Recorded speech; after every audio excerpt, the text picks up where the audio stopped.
The tournament has been impacted by the sweltering conditions. Players were forced away to take the court at the Wuhan Open after extreme weather conditions delayed the start of play. The event's organizers had originally postponed the start of play on the outside courts to 1 p.m. local time, but that was later pushed back to 2 p.m. instead.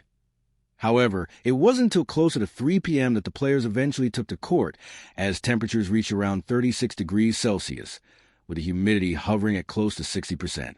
It comes at a time when players are asked to compete more than ever before, with plenty already unhappy with the strenuous nature of playing on tour. The extreme conditions have been the talk of the week, with Bianca Andreescu writing on social media. Wuhan, weather really said, "Go play tennis in a sauna." The Canadian has been competing in both the singles and doubles events in China, with several of her competitors having visibly struggled with the heat. Emma Raducanu and Yelena Ostapenko both retired amid the hot and humid conditions, and while it's unknown if the heat was the sole reason behind their withdrawal, it's difficult to imagine it not playing a factor. The organizers have at times shut the roof of center court, although that hasn't been possible for other courts at the venue. Meanwhile, 500 miles away in Shanghai, the players on the ATP Tour have experienced a similar issue.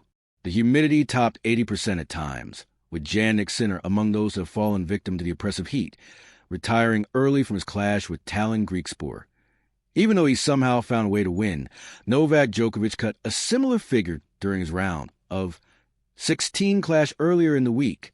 He'd mentioned the temperatures in an earlier press conference, stating, "I've been saying before, it's the same for every player that steps out on the court, but it's brutal.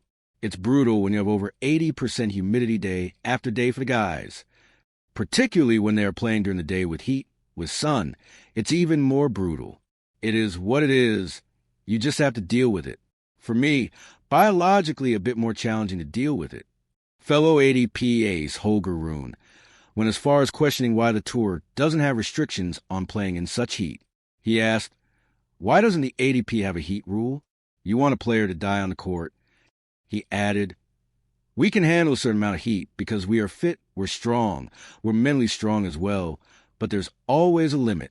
I think it's also important to take care of your health. We need to survive." It's in sharp contrast to the Grand Slams and WTA Tour, which do have extreme heat policies.